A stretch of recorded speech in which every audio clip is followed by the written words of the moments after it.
Boyle Heights is known as a historic Chicano Mexican-American neighborhood just east of the LA River. But its history is more racially and ethnically diverse as a center of Jewish, Mexican, and Japanese immigrant life in the early 20th century. Now, that diversity was reflected in the artists who played at the Paramount Ballroom.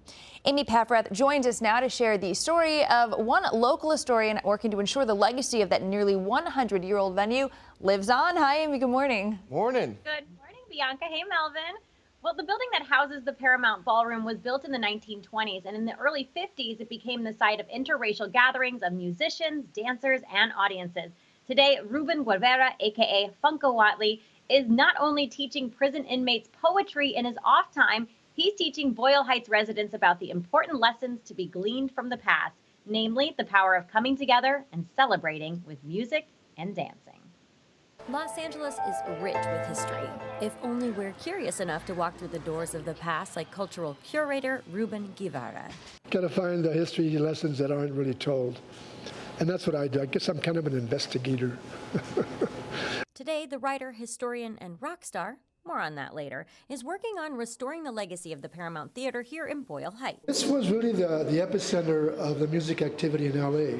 Well, in the East Side. Originally, it was the headquarters of the Jewish Bakers Union. Eventually, the building became a ballroom on the second floor. And that's in the late 30s, that's when the music started to happen. Music is in Ruben's blood.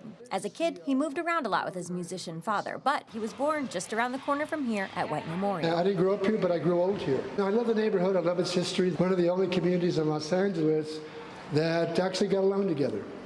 We had African American, Mexican American, Japanese American, Jewish, Chinese, Russian, it was all here.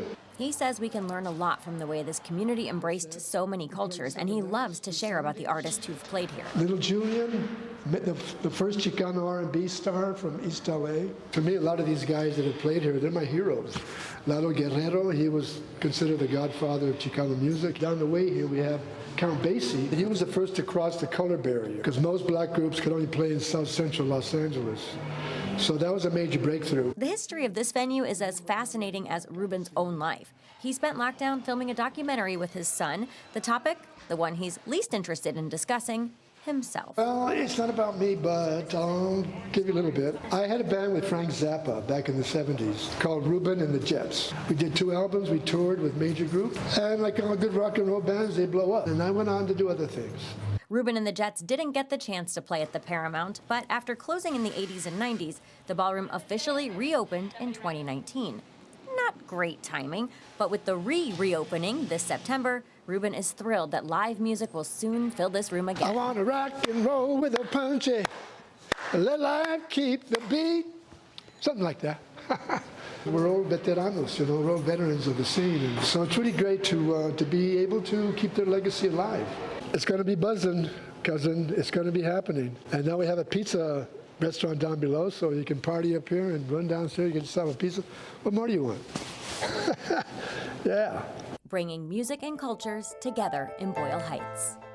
If only those velvet and original brick walls could talk. The Paramount Ballroom also features the original wood floors from the 1920s. It is truly buzzing with history, and that's why Ruben is also working to have it designated as an LA historic landmark. Yeah, pizza and music. I guess you really don't need anything else, right?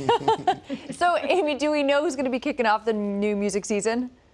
Well, the venue has hosted all types of acts, from big band to punk to Sonny and Cher, even Rita Hayworth and her father, Eduardo Cancino.